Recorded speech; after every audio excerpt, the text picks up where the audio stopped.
started in just a second. This is the... Okay, I think we're good. So right here is the church. And then here's this marker here, which is really fascinating to me because I love baseball. And right here is a marker to Captain Toby Hart. Toby Hart was born in South Carolina. When he was 12 years old, 1847, his family moved to New Orleans. He was a baseball player. He was a sign painter. He was a contractor. He could paint houses, signs, whatever it took. Toby Hart was the man. He was the man in New Orleans for about 50 years. He also loved baseball. So the first baseball game played here is traced to September 15th, 1859. Toby plays baseball. Then the war starts, and he gets into the war. He actually goes up to Vicksburg as part of a Louisiana group to stop Ulysses Grant trying to get into Vicksburg. And they fail. He gets captured. He's a prisoner of war for a while. When he gets out, he comes back, starts painting again. He's really good. He's making good money playing baseball. He is asked to present baseball in the World's Fair of 1884.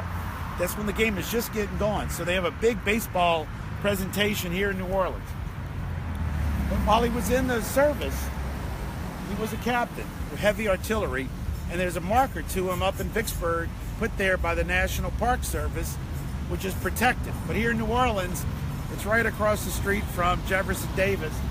And the pastor of this church really doesn't like Confederacy, so he'd like all the Confederate stuff removed. And there used to be a row of crosses here. They're all gone now. It's interesting that those came down. I wonder why, because this was decorated here.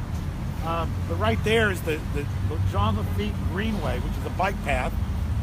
And John Lafitte, as we know, was a slave pirate. His first thing of piracy was to make $13,000 stealing 77 slaves from the West Indies and sneaking them into New Orleans and selling them, because you couldn't bring in slaves to New Orleans anymore.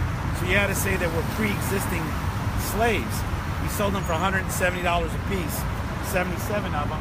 We're honoring Lafitte like crazy. But Toby Hart, the man who brought baseball and happened to fall into a lifetime where the Civil War broke out, they ripped off his plaque. He got rid of Jefferson Davis, who was the guy that brought the railroads from Los Angeles to Houston to connect to come into New Orleans. We don't want to honor that. We want to honor Lafitte. Anyway, Toby Hart then passed around 1887, puts in the New Orleans' first professional team. He is the majority owner of the New Orleans Pelicans. So he's the first professional sports owner in New Orleans. That's way before Tom Benson, John Mecum, the other great people we love that have owned the sports franchise in New Orleans. Toby Hart was the guy that brought it all to us to begin with Pelicans and baseball. And just up the road here, about 9 blocks, in the 4,500 block of Canal, he built a ballpark, which is now houses. And as it turned out, when they put the houses in, the captain and the guy that owned part of the Pelicans bought one of those houses. So he's like the Admiral Doubleday of New Orleans. And hopefully one day they'll put back this marker, and the mayor will let this marker stand so we can honor the guy that brought baseball to New Orleans. We've had a lot of great baseball players come out of here. All right, have a great weekend, and remember to save NOLA heritage. Thanks.